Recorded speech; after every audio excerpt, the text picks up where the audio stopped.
ತೋಟದಲ್ಲಾಗಿರ್ಬೋದು ಅಥವಾ ಈ ನಮ್ಮ ಹೊರಗಿನ ಈ ಜಾಲಲ್ಲಾಗಿರ್ಬೋದು, ಎಲ್ಲ ಕಡೆ ಹೋದಲ್ಲಿ ಕಾಣಲಿಕ್ಕೆ ಸಿಗುವಂತಹ ಒಂದು ಗಿಡ ಅಂತ ಅಂದರೆ ಇದು ಆ ಗಿಡದ ಬೇರು. ಯಾವ ಗಿಡ ಅಂತ ನೀವು ಕೇಳಲಿಕ್ಕೆ ಹೊರಟ್ರೆ, ನಮ್ಮ ಕಳೆದ ವಿಡಿಯೋದಲ್ಲಿ ನಾನು ಒಂದು ಗಿಡವನ್ನು ತೋರಿಸಿದ್ದು ಯಾವ ಗಿಡ ಅಂತ ಕೇಳಿದ್ದೆ. ಅದರಲ್ಲಿ ಕೆಲವರು ಕಮೆಂಟ್ ಹಾಕಿದ್ದೀರಾ, ಕರೆಕ್ಟಾದ ಉತ್ತರವನ್ನೇ ಕೊಟ್ಟಿದ್ದೀರಾ ಒಂದಿಬ್ಬರು. ಯಾರಂತ ಇಲ್ಲಿ ನಾನು ಹಾಕ್ತೀನಿ. ಆ ಗಿಡ ಯಾವುದು ಅಂತಂತಂದರೆ ಸಾರಿವ ಅಂತ ನಾವು ಆಯುರ್ವೇದದಲ್ಲಿ ಹೇಳ್ತೇವೆ, ಅಥವಾ ಸುಗಂಧಿ ಬೇರು, ಅನಂತ ಮೂಲ, ಅನಂತ, ಹೀಗೆಲ್ಲ ಬೇರೆ ಬೇರೆ ಹೆಸರು ಕೂಡ ಇದೆ ಅದಕ್ಕೆ. ಹಾಗೆ ಆ ಗಿಡವನ್ನು ಬೇರು ತೆಗೆಯುವ ಕೆಲಸ ಈಗ ಮಾಡ್ತಾ ಇದ್ದೇವೆ. ನೋಡಿ, ಅದರ ಬೇರು ಈ ಥರ ಇರ್ತದೆ. ಎಲ್ಲ ನಮ್ಮ ಈ ಸುತ್ತಮುತ್ತ ಕಾಣಲಿಕ್ಕೆ ಸಿಗುವಂತಹ ಈ ಜಾಗದಲ್ಲಿ ಅದರ ಗಿಡ ಹರಡಿಕೊಂಡಿರ್ತದೆ. ನಿಮಗೆ ಹೀಗೆ ಈಗ ಕಣ್ಣು ಹಾಯಿಸಿದರೆ ದೂರದಿಂದ ಕಾಣಲಿಕ್ಕಿಲ್ಲ. ಈಗ ಹತ್ತಿರದಿಂದ ನೋಡಲಿಕ್ಕೆ ಹೋದರೆ ಅದರ ಗಿಡಗಳು ಇಲ್ಲಿ ಚಿಕ್ಕ ಚಿಕ್ಕದಾಗಿ ಬಳ್ಳಿಗಳು ಫುಲ್ ಹಬ್ಬಿಕೊಂಡು ಇರ್ತದೆ. ಹಾಗೆ ಅದರ ಬೇರು ತೆಗೆಯುವ ಕೆಲಸ ನಾವೀಗ ಮಾಡ್ತಾ ಇದ್ದೇವೆ. ಈಗ ನಾನು ತೆಗೆದ ಗಿಡ ಇಲ್ವ, ಇದು ಸಣ್ಣ ಗಿಡ, ದೊಡ್ಡ ಬೇರು ಬಂದಿಲ್ಲ ಇದರಲ್ಲಿ. ಅಂದರೆ ಇಲ್ಲಿಗೆ ನಾವು ಮಣ್ಣೆಲ್ಲ, ಇದು ಗುಡ್ಡ ಇದ್ದ ಜಾಗಕ್ಕೆ ಮಣ್ಣು ಹಾಕಿ ತಟ್ಟು ಮಾಡಿದ್ದು, ಆದ ಕಾರಣದಲ್ಲಿ ಒಮ್ಮೆ ಅದು ಹೋಗಿ ಆಮೇಲೆ ಗಿಡ ಆಗಿ ಆಗ್ತಾ ಇರುತ್ತಲ್ವ. ಹಾಗೆ ಇದರಲ್ಲಿ ಬೇರು ದೊಡ್ಡಕ್ಕಿಲ್ಲ ನೋಡಿ, ಕಟ್ಟಾಗಿರ್ತದೆ ಎಲ್ಲ, ಪೂರ್ತಿ ಬರುವುದಿಲ್ಲ ಆಯಿತಾ, ಕೊಟ್ಟಲ್ಲಿ ತೆಗಲಿಕ್ಕೆ ಆಗುದಿಲ್ಲ ಅದನ್ನು.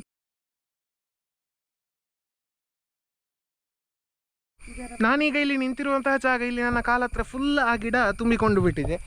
ಇಲ್ಲಿ ಎಲ್ಲ ಕಡೆ ನೀವು ನೋಡ್ಬೋದು ಈ ಥರದ ಗಿಡ ಅದು. ಇನ್ನದರ ಹೆಚ್ಚಿನ ಮಾಹಿತಿ ನೋಡಿ ನಾನು ಕೊಡ್ತೇನೆ, ಇದು ಯಾವ ಥರ ಇರುತ್ತೆ ಗಿಡ ಅಂತ. ಮುಂಚೆಯಿಂದನೂ ಈ ಗಿಡದ ಪ್ರಯೋಗ ಎಲ್ಲರೂ ಮಾಡ್ತಿದ್ರು. ನಮ್ಮ ಅಜ್ಜಿ ಕೂಡ ಇದರ ಬಗ್ಗೆ ಎಲ್ಲ ಹೇಳ್ತಿದ್ರು. ಇದರ ಕಷಾಯ ಮಾಡಿ ಕುಡಿಯೋದಾಗಿರ್ಬೋದು, ಅಂತಹ ಕೆಲಸ ಇದೆಲ್ಲ ಮಾಡ್ತಿದ್ರು. ನಂಗೆ ಅವಾಗ ಇದರ ಅರಿವು ಇರಲಿಲ್ಲ.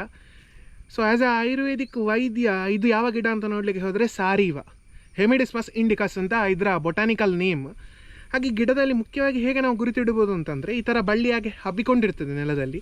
ಮುಖ್ಯವಾಗಿ ಇದರ ಎಲೆಯನ್ನು ನೀವು ನೋಡಲಿಕ್ಕೆ ಹೋದರೆ, ನಾನು ವೀಡಿಯೋದಲ್ಲಿ ತೋರಿಸ್ತೇನೆ, ಮಧ್ಯದಲ್ಲಿ ಈ ಥರ ಒಂದು ಲೈನ್ ಥರ ಹೋಗಿರ್ತದೆ, ಒಂದು ಬಿಳಿ ಆಕಾರದ ಬಿಳಿಯ ಲೈನ್ ಈ ಥರ ಇರ್ತದೆ. ಇದು ಇದರ ಬಳ್ಳಿ. ಇಲ್ಲಿ ನೋಡ್ಬೋದು ನೀವು ಎಷ್ಟು ದೊಡ್ಡಕ್ಕೆ, ಈಗ ನನ್ನ ಕೈಯಲ್ಲಿ ಇಲ್ಲಿ ಹಿಡ್ಕೊಂಡಿದ್ದೇನೆ, ಇಡೀಕ ಹಬ್ಬಿರ್ತದೆ ಅಂಗಳದಲ್ಲಿ. ಬಟ್ ಇದರ ಮೂಲ ಬೇರೆ ಯಾವುದಾದ್ರೂ ಒಂದು ಕಡೆಯಲ್ಲಿ ಆದರೂ ಸಿಂಗಲ್ ಪಿನ್ ಪಾಯಿಂಟ್ ಆಗಿರ್ತದೆ, ಅದರಿಂದ ಈ ಥರ ಸ್ಪ್ರೆಡ್ ಆಗಿಕೊಂಡು ಎಲ್ಲ ಕಡೆ ಹೋಗುವಂತಹ ಒಂದು ಗಿಡ ಆಗಿರ್ತದೆ. ಮುಖ್ಯವಾಗಿ ಮುಂಚಿನ ಕಾಲದಲ್ಲಿ ಉಂಟಲ್ಲ, ಇದರ ಈ ಬೇರಿದು ಕಷಾಯವನ್ನು ಮಾಡಿ ಕುಡಿಯುವಂಥದ್ದು ಮಾಡ್ತಿದ್ರು. ಯಾವುದೆಲ್ಲ ಕಾರಣಕ್ಕೆ ಅಂತಂದರೆ ದೇಹದ ಉಷ್ಣತೆಯನ್ನು ಕಮ್ಮಿ ಮಾಡಲಿಕ್ಕಾಗಿರ್ಬೋದು, ಅಥವಾ ಉರಿಮೂತ್ರದ ಸಮಸ್ಯೆಗಳಿಗಾಗಿರ್ಬೋದು. ಇಂತಹ ಸಮಸ್ಯೆಗಳಿಗೆಲ್ಲ ಇದರ ಕಷಾಯ ಮಾಡಿ ಕುಡಿತಿದ್ರು. ಇದು ಮುಖ್ಯವಾಗಿ ರಕ್ತಶೋಧಕ ಅಂತ ಸಹ ಹೇಳ್ಬೋದು. ಈ ಆಯುರ್ವೇದ ಸಸ್ಯಗಳನ್ನು ಉಂಟಲ್ಲ, ನಮ್ಮ ಈ ಆಯುರ್ವೇದ ಪುಸ್ತಕಗಳಲ್ಲಿ ಚರಕ ಸಂಹಿತೆ ಆಗಿರ್ಬೋದು, ಸುಶ್ರುತ ಆಗಿರ್ಬೋದು, ಅಥವಾ ವಾಗ್ಭಟ ಆಗಿರ್ಬೋದು, ಬೇರೆ ಬೇರೆ ಗಣಗಳಾಗಿ ಅಥವಾ ಗುಂಪುಗಳಾಗಿ ವಿಂಗಡಣೆ ಮಾಡಿದ್ದಾರೆ. ಹಾಗೆ ಇದನ್ನು ನಾವು ಚರಕ ಸಂಹಿತೆಯಲ್ಲಿ ಯಾವುದು ಅಂತ ನಾವು ನೋಡಲಿಕ್ಕೆ ಹೋದರೆ, ಈಗ ಇದನ್ನು ಮುಖ್ಯವಾಗಿ ಜ್ವರಹರ ಅಂತ ಹೇಳಿದ್ದಾರೆ. ಜ್ವರಹರ ಗಣದಲ್ಲಿ ಇದೊಂದು ಬರ್ತದೆ, ಅಥವಾ ದಾಹ ಪ್ರಶಮನ ಗಣ ಅಂತ ಇದೆ, ಅದರಲ್ಲಿ ಕೂಡ ಇದು ಬರ್ತದೆ, ಅಥವಾ ಸ್ತನ್ಯ ಶೋಧನ ಗಣ ಅದರಲ್ಲೂ ಕೂಡ ಇದು ಬರ್ತದೆ. ಸುಶ್ರುತದಲ್ಲಿ ನೋಡ್ಲಿಕ್ಕೆ ಹೋದರೆ ಸಾರಿವಾದಿ ಗಣ ಅಂತವೇ ಒಂದು ಗಣ ಇದೆ, ಅದರಲ್ಲಿ ಇದು ಒನ್ ಆಫ್ ದ ಇಂಗ್ರೀಡಿಯೆಂಟ್ ಆಗಿ ಇರ್ತದೆ. ಹಾಗೆ ವಿದಾರಿಯಾದಿ ಗಣ ಅಂತ ಸಹ ಬರ್ತದೆ. ಹಾಗೆ ಬೇರೆ ಬೇರೆ ಗಣದಲ್ಲಿ ಇದು one of the main ingredient ಆಗಿ ಅಥವಾ ಮೇನ್ ಔಷಧಿಯಾಗಿ ಕಾಣಲಿಕ್ಕೆ ಸಿಗ್ತದೆ. ವೆರೈಟಿ ಅಂತ ನೋಡ್ಲಿಕ್ಕೆ ಹೋದರೆ 2 ಥರದ ವೆರೈಟಿ ಕೂಡ ಇದರಲ್ಲಿ ನಮಗೆ ಇದೆ. ಅಂದರೆ ಶ್ವೇತ ಸಾರಿವ, ಕೃಷ್ಣ ಸಾರಿವ ಅಂತ 2 ವೆರೈಟಿ ಇದೆ ಅಂತ ಹೇಳ್ತಾರೆ. ಯಾಕಂದರೆ ಮೇನ್ ನಾವು ಗುರುತಿಡ್ಲಿಕ್ಕೆ ಉಂಟಲ್ಲ, ಇದರ ಈ ಎಲೆ ಏನಿದೆ ಅದರ ಲೈನ್ ಉಂಟಲ್ಲ ಬಿಳಿಯಾಗಿರ್ತದೆ. ಇನ್ನೊಂದು ವೆರೈಟಿ ಸ್ವಲ್ಪ ಡಾರ್ಕ್ ಕೆಂಪಿಗೆ ಅಥವಾ ಬ್ಲ್ಯಾಕಿಶ್ ಆಗಿ ಇರ್ತದೆ. ಹಾಗೆ ಇದು ನೋಡಲಿಕ್ಕಿರುವ ಕಾರಣ ಆ ಥರ ನಮ್ಗೆ ಅದರ ವೆರೈಟಿಯನ್ನು ಕಂಡು ಹುಡುಕ್ಬೋದು. ಮುಖ್ಯವಾಗಿ ಇದರ ಸ್ಪೆಷಾಲಿಟಿ ಏನು ಗೊತ್ತುಂಟ, ಇದರ ಬೇರನ್ನು ಒಕ್ಕಿ ಹೀಗೆ ಸ್ಮೆಲ್ ಮಾಡಿದರೆ ತುಂಬ ಪರಿಮಳ ಇರ್ತದೆ. ಅದಕ್ಕೆ ಸುಗಂಧ ಬೇರು ಅಂತ ಸಹ ಇದನ್ನು ಕರೀತಾರೆ. ಇಲ್ಲಿ ಒಂದು ಚಿಕ್ಕ ತುಂಡುಂಟು ನೋಡಿ ಬೇರು, ಈಗ ಪರಿಮಳ ಮಾಡಿದರೆ ತುಂಬ ಒಳ್ಳೆ ಪರಿಮಳ, ಒಳ್ಳೆ ಪರಿಮಳ ಇರ್ತದೆ ಆಯಿತಾ. ಹಾಗಾಗಿ ಇದನ್ನು ಏನಕ್ಕೆಲ್ಲ ಯೂಸ್ ಮಾಡ್ತಾರೆ ಅಂತ ಈಗ ನಾವು ನೋಡಲಿಕ್ಕೆ ಹೋದರೆ, ಮುಖ್ಯವಾಗಿ ಕುಷ್ಠಹಾರ ಅಂತ ಇದನ್ನು ಹೇಳಿದ್ದಾರೆ. ಕುಷ್ಠಹಾರ ಮತ್ತು ಕಂಡುಹಾರ ಅಂದರೆ ತುರಿಕೆ ಇರ್ತದಲ್ಲ, ಅಂಥದನ್ನು ಕಮ್ಮಿ ಮಾಡುವ ಶಕ್ತಿ ಕೂಡ ಇದಕ್ಕೆ ಇರ್ತದೆ. ಹಾಗೆ ಜ್ವರಹಾರ ಅಂತ ಸಹ ಹೇಳಿದ್ದಾರೆ. ಹಾಗೆ ಅಗ್ನಿಸಾದ ಅಂತ ಸಹ ಹೇಳಿದ್ದಾರೆ. ಹಸಿವು ಕಡಿಮೆ ಇರೋರಿಗೆ ಹಸಿವನ್ನು ಸರಿ ಮಾಡಲಿಕ್ಕೆ ಹೆಲ್ಪ್ ಮಾಡ್ತದೆ. ಇದಲ್ಲದೆ ಅತಿಸಾರ ಅಂದರೆ ತುಂಬ ಲೂಸ್ ಮೋಷನ್ ಇರುವಂಥ ಸಮಸ್ಯೆ, ಅಂಥದಕ್ಕೆ ಕೂಡ ಇದನ್ನು ಯೂಸ್ ಮಾಡ್ತಾರೆ. ಮುಖ್ಯವಾಗಿ ಇದು ಶೀತ ಗುಣಯುಕ್ತ ಒಂದು ದ್ರವ್ಯವಾಗಿರ್ತದೆ. ಹಾಗಾಗಿ ಇದು ಬೇರೆ ಬೇರೆ ವಿಷಯಗಳಿಗೆ ಸಹ ಹೆಲ್ಪ್ ಆಗ್ತದೆ. ಈಗ ಅತಿಸಾರ ಅಂತ ಅಲ್ಲದೆ ಇದನ್ನು ಶುಕ್ರಲ ಅಂತ ಕೂಡ ಹೇಳಿದ್ದಾರೆ. ಇದೇ ಥರ ಬ್ಲ್ಯಾಕ್ ವೆರೈಟಿ ಇದರ ಇನ್ನೊಂದು ವೆರೈಟಿ ಕೃಷ್ಣ ಸಾರಿಯನ್ನು ನೋಡಲಿಕ್ಕೆ ಹೋದರೆ ಅದೇ ಥರ ಸಂಗ್ರಾಹಿ ಗುಣ ಮತ್ತು ತೃಷ್ಣಹಾರ ಅಂದರೆ ಬಾಯಾರಿಕೆಯನ್ನು ಕಡಿಮೆ ಮಾಡಲಿಕ್ಕೆ ಇದರ ಬೇರನ್ನು ಹಾಕಿಟ್ಟಂತಹ ಆ ನೀರನ್ನು ಕುಡಿಯೋದ್ರಿಂದಾಗಿ ಅದಕ್ಕೆ ಕೂಡ ತುಂಬ ಸಹಾಯ ಆಗ್ತದೆ. ಹಾಗಾದರೆ ಪ್ರಯೋಜ್ಯ ಅಂಗ ಯಾವುದು? ಇಡೀ ಗಿಡವನ್ನು ಉಪಯೋಗಿಸ್ಲಿಕ್ಕಲ್ಲ, ಪ್ರಯೋಜ್ಯ ಅಂಗ ಯಾವುದು ಅಂತ ನಾವು ನೋಡಲಿಕ್ಕೆ ಹೋದರೆ ಇದರ ಬೇರು ಅದರ ಪ್ರಯೋಜ್ಯ ಅಂಗ. ಇದರ ಬೇರು ಮಾತ್ರ ನಾವು ಇದರ ಮದ್ದಲ್ಲೆಲ್ಲ ಉಪಯೋಗಿಸುವಂಥ ಕೆಲಸವನ್ನು ಮಾಡೋದು. ಇದರ ಈ ಎಲೆ ಇದನ್ನೆಲ್ಲ ಹಾಗೆ ಉಪಯೋಗಿಸಿಲ್ಲ, ಬೇರು ಮುಖ್ಯವಾದ ಇದರ ಪ್ರಯೋಜ್ಯಾಂಗ ಅಂತ ಹೇಳಲಿಕ್ಕಾಗ್ತದೆ. ನೀವು ಆಯುರ್ವೇದಿಯ ಔಷಧಿ ಯಾವುದಾದ್ರೂ ಇದೆಯಾ ಅಂತ ನಾವು ನೋಡಲಿಕ್ಕೆ ಹೋದರೆ ಇದರಿಂದ ತಯಾರಾಗುವಂತಹದ್ದು ಸಾಮಾನ್ಯವಾಗಿ ಸಾರಿವಾದ್ಯಾಸವ ಅಥವಾ ಸಾರಿವಾದಿ ವಟಿ ಈ ಥರ ಬೇರೆ ಬೇರೆ ಆಯುರ್ವೇದ ಔಷಧಿಗಳು ಲಭ್ಯವಿರ್ತದೆ. ಆದರೆ ಇದನ್ನೆಲ್ಲ ಈಗ ನಾ ಹೆಸರು ಹೇಳಿದ ತಕ್ಷಣ ಹೋಗಿ ಇದನ್ನೆಲ್ಲ ತಗೊಳ್ಬೋದಾ ಅಂತ ಕೇಳಿದರೆ ಇಲ್ಲ. ಸರಿಯಾದ ಆಯುರ್ವೇದ ವೈದ್ಯರ ಒಂದು ಸಲಹೆ ಮೇಲೆಗೆ ಇದರ ಪ್ರಯೋಗ ಮಾಡ್ಬೋದಾ ಇಲ್ವಾ ಅಂತ ಹೇಳಿದ್ರ ಮೇಲೆಗೆ ಅಂತಹ ಔಷಧಿಗಳನ್ನೆಲ್ಲ ಸೇವಿಸ್ಬೋದು. ಆದರೆ ನಾರ್ಮಲ್ ಆಗಿ ನಾವು ಮನೆಯಲ್ಲಿ ಇದರ ಕಷಾಯ ಮಾಡಿ ಕುಡಿಯೋದ್ರಿಂದಾಗಿ ಏನೂ ಒಂದು ಪ್ರಾಬ್ಲಮ್ ಇಲ್ಲ. ಮಿತವಾದ ಒಂದು ಅಳತೆಯಲ್ಲಿ ಇದರ ಸೇವನೆಯಿಂದಾಗಿ ಪ್ರಯೋಜನ ಇದೆ ಹೊರತು ಏನು ದುಷ್ಪರಿಣಾಮ ಆಗುವುದಿಲ್ಲ. ಹಾಗಾದರೆ ಇದರ ಕಷಾಯ ಅಥವಾ ಇದರ ಶರ್ಬತ್ತು ಸಹ ಮಾಡಲಿಕ್ಕೆ ಆಗ್ತದೆ. ಹೇಗೆ ಮಾಡೋದು ಅಂತ ನಾನು ಇಲ್ಲಿಗ ನಿಮಗೆ ಹೇಳ್ತೇನೆ. ನೋಡಿ, ಅದರ ಬೇರೆ ಇಲ್ಲಿದೆ. ಇದನ್ನೀಗ ವಾಶ್ ಮಾಡಿ ತಂದಿದ್ದೇನೆ. ನೋಡಿ ಯಾವ ಥರ ಇದೆ ಅಂತ.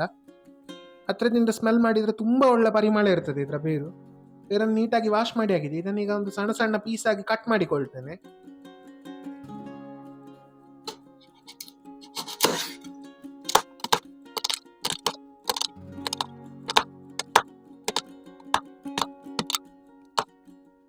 ಅದನ್ನು ಆ ಥರ ಸಣ್ಣ ಸಣ್ಣ ತುಂಡಾಗಿ ಈಗ ಕಟ್ ಮಾಡಿಕೊಂಡ ಮೇಲೆ ಇದನ್ನೀಗ ಸ್ವಲ್ಪ ಜಜ್ಜಿಕೊಳ್ಬೇಕು. ಹಾಗೆ ಈಗ ಒಂದು ಕಲ್ಲು ತಂದಿದ್ದೇನೆ. ಹಾಗೆ ಅದನ್ನೀಗ ಕಲ್ಲಲ್ಲಿ ಗುದ್ದುವ ಕಲ್ಲಲ್ಲಿ ತಗೊಳ್ತಾ ಇದ್ದೇನೆ. ಈಗಿದಾಗ ಸ್ವಲ್ಪ ಲೈಟಾಗಿ ಈ ಥರ ಗುದ್ದಿಕೊಳ್ಬೇಕು.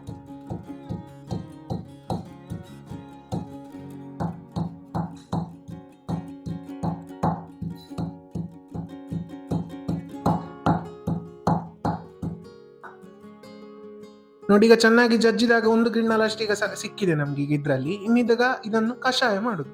ಕಷಾಯ ಹೇಗೆ ಮಾಡುದು ಅಂತ ನಾವು ನೋಡ್ಲಿಕ್ಕೆ ಹೋದರೆ, ಈಗ ಒಂದು ಗಿಣ್ಣಲು ನಾವು ಈ ಪುಡಿಯನ್ನು ತೆಕೊಂಡ್ರೆ, ಈ ಜಜ್ಜಿದ ಈ ಮೂಲ ಅಥವಾ ಬೇರನ್ನು ತೆಕೊಂಡ್ರೆ ಇದಕ್ಕೆ ಇದೇ ಗಿಣ್ಣಲಲ್ಲಿ 8 ಗಿಣ್ಣಲಷ್ಟು ನೀರು ಹಾಕಬೇಕು.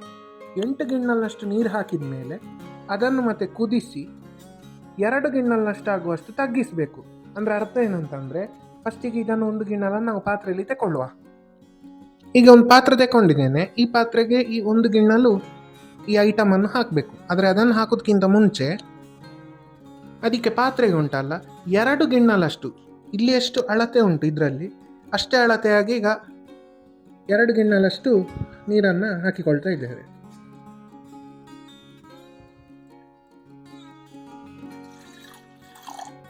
ನೋಡಿ, ಈಗ 2 ಗಿಣ್ಣಲು ಹಾಕಿದ್ವಿ ಅಲ್ಲ, ನಮಗೆ ಫೈನಲ್ ಪ್ರಾಡಕ್ಟು ಇಷ್ಟು ಸಿಗಬೇಕು, ಇಷ್ಟು ಕಷಾಯ ಸಿಗಬೇಕು.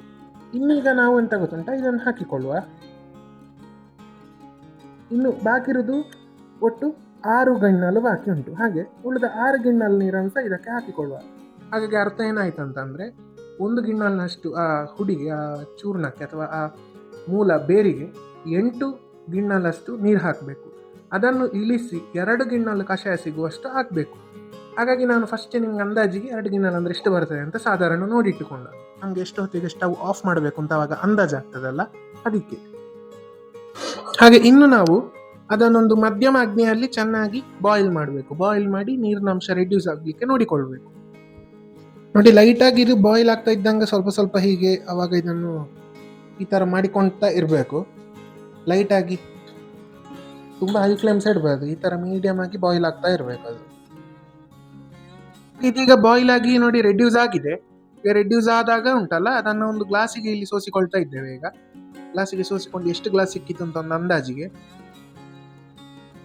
ನೋಡಿ, ಬರ್ತಿ 1 ಗ್ಲಾಸ್ ಅಷ್ಟು, ಈ ಗ್ಲಾಸಲ್ಲಿ 1 ಗ್ಲಾಸ್ ಅಷ್ಟು ಸಿಕ್ಕಿದೆ ನಮಗೆ. ಹಾಗೆ ಆ ಸಿಕ್ಕಿದ ಗ್ಲಾಸಲ್ಲಿ ಸಿಕ್ಕಿದಂತಹ ಕಷಾಯವನ್ನು ಈ ಪಾತ್ರೆಗೆ ಶಿಫ್ಟ್ ಮಾಡಿಕೊಳ್ತೇವೆ. ನೋಡಿ, ಇಲ್ಲಿ ಈ ಥರ ಫೈನಲ್ ಆಗಿ ಐಟಮ್ ಈ ಥರ ಇದೆ. ನೋಡಿ, ಇದರೊಳಗೆ ಇಲ್ಲಿ ಕಾಣ್ತದ, ಹೀಗಿದೆ ಕಷಾಯ. ನೋಡಿ ಯಾವ ಥರ ಇದೆ ಅಂತ ಅಲ್ಲಿ ಸಿಕ್ಕಿದೆ. ನೋಡಿ ಕಷಾಯ, ನೋಡಿ ಈ ಥರ ಬಿಸಿ ಬಿಸಿ ಕಷಾಯ ಇದೆ. ಈ ಕಷಾಯವನ್ನು ಈಗ ಈ ಪಾತ್ರೆಗೆ ಹಾಕಿಕೊಳ್ತೇನೆ. ಇದರಲ್ಲಿ 1 ಗ್ಲಾಸ್ ಫುಲ್ ಸಿಕ್ಕಿದೆ ಅಲ್ಲ ಕಷಾಯ. ಇನ್ನೀಗ ಇದನ್ನು ಸಿರಪ್ ಮಾಡೋದು ಹೇಗೆ ಅಂತ ಹೇಳಿಕೊಡ್ತೇನೆ. ಹಾಗೆ ನೋಡಿ, ಕಷಾಯ ರೆಡಿಯಾಗಿದೆ. ರೆಡಿಯಾದಂತಹ ಕಷಾಯಕ್ಕೆ ಈಗ ನಾವು ಸಿರಪ್ ಮಾಡಲಿಕ್ಕೆ ಉಂಟಲ್ಲ, ಕಲ್ಲು ಸಕ್ಕರೆ ಹಾಕಬೇಕು. ಕಲ್ಲು ಸಕ್ಕರೆ ಎಷ್ಟು ಅಳತೆಯಲ್ಲಿ ಹಾಕೋದು ಅಂತಂದರೆ, ಈಗ ನಮಗೆ ಇಲ್ಲಿ ಸಿಕ್ಕಿದ್ದು 1 ಗ್ಲಾಸ್ ಅಷ್ಟು ಕಷಾಯ. ಆ ಸಿಕ್ಕಿದ 1 ಗ್ಲಾಸ್ ಕಷಾಯಕ್ಕೆ ಸಾಧಾರಣ 1.5 ಗ್ಲಾಸ್ ಅಷ್ಟು ಕಲ್ಲು ಸಕ್ಕರೆ ಹಾಕಬೇಕು. ಆಯುರ್ವೇದದಲ್ಲಿ ಶರ್ಕರ ಕಲ್ಪನಾ ಅಂತ ಹೇಳುವ ಒಂದು ಈ ಸಿರಪ್ ಮಾಡುವ ವಿಷಯದಲ್ಲಿ 2 ಪಟ್ಟು ದ್ವಿಗುಣದಲ್ಲಿ ಸಕ್ಕರೆ ಹಾಕಬೇಕು ಅಂತ ಹೇಳಿದ್ದಾರೆ, ಅಂದರೆ ಈ ಕಂಡ ಶರ್ಕರ. ಬಟ್ ನಾವಿಲ್ಲೀಗ ನಮಗೆ 1.5 ಗ್ಲಾಸ್ ಅಷ್ಟು ಸಾಕು. ಹಾಗೆ ಅಷ್ಟು 1.5 ಗ್ಲಾಸ್ ಅಷ್ಟು ಪ್ರಮಾಣದಲ್ಲಿ ಸಕ್ಕರೆಯನ್ನು, ಈ ನಮ್ಮ ಕಲ್ಲು ಸಕ್ಕರೆಯನ್ನು ಅದಕ್ಕೆ ಹಾಕಿಕೊಳ್ತಾ ಇದ್ದೇವೆ. ಆಗ ನಾನೀಗ ಆ ಕಷಾಯಕ್ಕೆ 1.5 ಗ್ಲಾಸ್ ಅಷ್ಟು ಕಲ್ಲು ಸಕ್ಕರೆ ಸೇರಿಸ್ಕೊಂಡಿದ್ದೇನೆ. ಇನ್ನೀಗ ಆ ಸಕ್ಕರೆಯನ್ನು ಚೆನ್ನಾಗಿ ಡಿಸಾಲ್ವ್ ಮಾಡಬೇಕು. ಸ್ವಲ್ಪ ಲೈಟಾಗಿ ಈಗ ಬಿಸಿ ಆನ್ ಮಾಡಿ ಚೆನ್ನಾಗಿ ಸಕ್ಕರೆ ಅದು ಕರಗಲಿ. ಅದು ಕರಗಿದ ನಂತರ ಉಂಟಲ್ಲ, ವಾಪಸ್ ಇನ್ನೊಮ್ಮೆ ಫಿಲ್ಟರ್ ಮಾಡಿಕೊಂಡ್ರೆ ಒಳ್ಳೇದು. ಯಾಕಂದರೆ ಕೆಲವೊಮ್ಮೆ ಕಲ್ಲು ಸಕ್ಕರೆಯಲ್ಲಿ ಸಣ್ಣ ಸಣ್ಣ ಕಲ್ಲಿನ ಇಂಪ್ಯೂರಿಟೀಸ್ ಆ ಥರ ಏನಾದರೂ ಇರ್ತದೆ. ಅದಕ್ಕೋಸ್ಕರ ವಾಪಸ್ ಒಮ್ಮೆ ಹೀಟ್ ಮಾಡಿಬಿಟ್ಟು ಆಮೇಲೆ ವಾಪಸ್ ಸಕ್ಕರೆ ಕರಗಿದ ನಂತರ ಒಮ್ಮೆ ವಾಪಸ್ ರೀಫಿಲ್ಟರ್ ಮಾಡಬೇಕು. ನೋಡಿ, ಸ್ವಲ್ಪ ಬಿಸಿ ಮಾಡ್ತಾ ಉಂಟಲ್ಲ, ಇದನ್ನು ಈ ಥರ ಚೆನ್ನಾಗಿ ಮಿಕ್ಸ್ ಮಾಡಿದ ನಂತರ ಸಕ್ಕರೆ ಕರಗಿದೆ ನೋಡಿ. ಈ ಥರ ಕರಗಿದ ನಂತರ ಉಂಟಲ್ಲ, ಇದನ್ನು ಫಿಲ್ಟರ್ ಮಾಡಿ ಇನ್ನೊಂದು ಪಾತ್ರೆಗೆ ಹಾಕಿಕೊಂಡು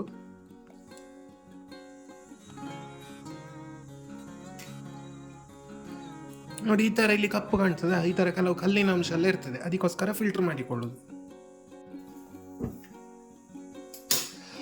ಇನ್ನೀಗ ವಾಪಸ್ ಸ್ಟವ್ ಆನ್ ಮಾಡಿಕೊಂಡೆ, ಮೀಡಿಯಂ ಫ್ಲೇಮಲ್ಲಿ ಇಟ್ಟಿದ್ದೇನೆ. ಸೊ ಮೀಡಿಯಂ ಫ್ಲೇಮಲ್ಲಿ ವಾಪಸ್ ಬಾಯ್ಲ್ ಆಗಬೇಕು. ಇದೀಗ ನೋಡಿ ಇಷ್ಟು ಮಂದ ಇದೆ, ನಮ್ಗೆ ಅದು ಇನ್ನೂ ಸಹ ಮಂದ ಆಗಬೇಕು. ಎಷ್ಟು ಮಂದ ಅಂತಂದರೆ, ನಾವು ಆಯುರ್ವೇದದಲ್ಲಿ ಒಂದು ತಂತು ಪಾಕ ಅಂತ ಹೇಳ್ತೇವೆ. ಒಂದು ತಂತು ಪಾಕ ಅಂದರೆ ಈ ಥರ ಹಾಕಿ ಕೈಯಲ್ಲಿ ಈ ಥರ ತೆಕೊಂಡು ಸ್ವಲ್ಪ ನಾವು ಹೀಗೆ ಮಾಡಿದಾಗ ಒಂದು ಎಳೆ ಪಾಕ ಅಂತ ನಾವು ಹೇಳ್ತೇವಲ್ಲ, ಒಂದು ಈ ಥರ ತಂತು ಬರಬೇಕು. ಹಾಗೆ ಬಂದರು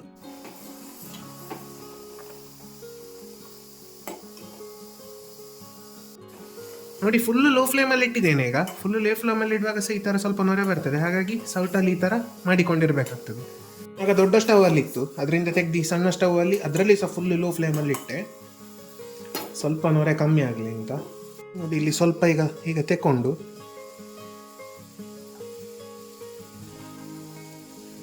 ಕೈ ಬಿಸಿ ಆಗ್ತದೆ, ಆದರೂ ತಡ್ಕೊಂಡು ಮಾಡಬೇಕು ಸ್ವಲ್ಪ. ನೋಡಿ, ಆಲ್ಮೋಸ್ಟ್ ರೀಚ್ ಆಯ್ತು. ಈಗ ಇನ್ನೊಂದು ಚೂರು ಹೊತ್ತು ಆದರೆ ಆಯಿತು.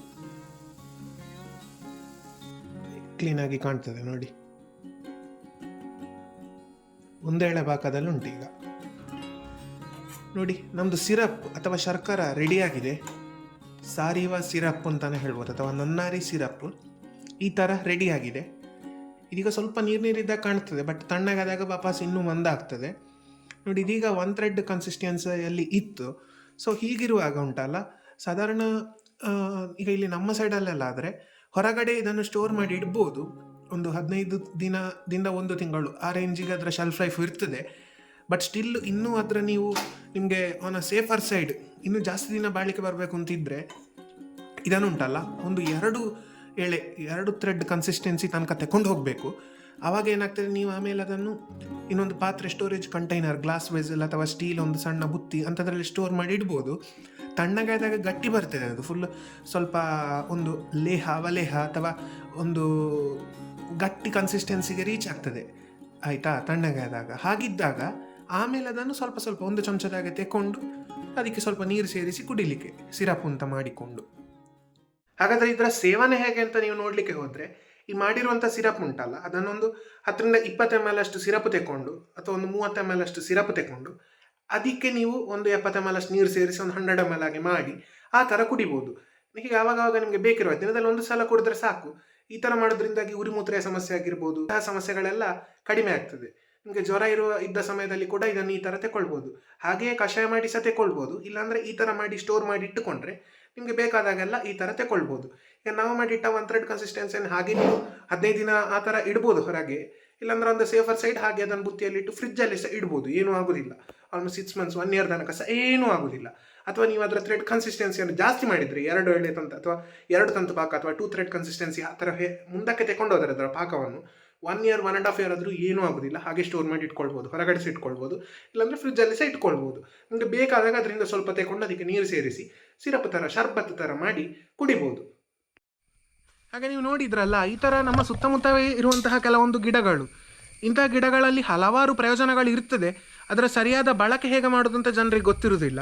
ಹಾಗಾಗಿ ಕಷಾಯ ಮಾಡಿ ಕುಡಿಯುವುದಾಗಿರ್ಬೋದು, ಅಥವಾ ಸಿರಪ್ ಪ್ರಿಪರೇಷನ್, ಅಥವಾ ನಾವು ಆಯುರ್ವೇದದಲ್ಲಿ ಶರ್ಕರ ಕಲ್ಪನಾ ಅಂತ ಕೂಡ ಹೇಳ್ತೇವೆ.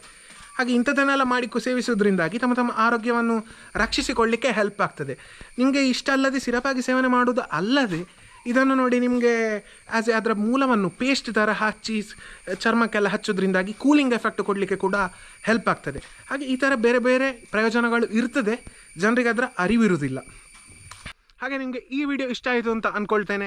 ವಿಡಿಯೋ ಇಷ್ಟ ಆಗಿದ್ದರೆ ಲೈಕ್ ಮಾಡಿ, ಶೇರ್ ಮಾಡಿ, ಕಮೆಂಟ್ ಮಾಡಿ ಹಾಗೂ ಚಾನಲ್ಗೆ ಸಬ್ಸ್ಕ್ರೈಬ್ ಆಗೋದನ್ನು ಮಾತ್ರ ಮರಿಬೇಡಿ. ಹತ್ತಿರದಲ್ಲೇ ಇರೋ ಬೆಲ್ ಐಕಾನನ್ನು ಕ್ಲಿಕ್ ಮಾಡಿ. ನೆಕ್ಸ್ಟ್ ವಿಡಿಯೋದಲ್ಲಿ ಸಿಗುವ. ಅಲ್ಲಿಯವರೆಗೂ ಟೇಕ್ ಕೇರ್. ಬಾಯ್ ಬಾಯ್.